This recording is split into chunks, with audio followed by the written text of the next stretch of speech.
Si Liza, nag-iisa sa bahay sa baryo. Tahimik ang gabi, kuliglig lang ang tunog at ang buwan ay nakasilip sa bintana ng sala.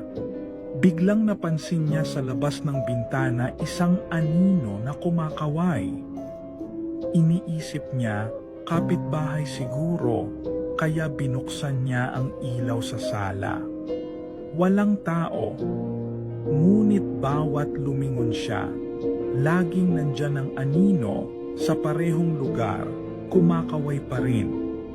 Nang subukan niyang lumabas para tingnan, naramdaman niya malamig na hangin sa batok, parang may humawak.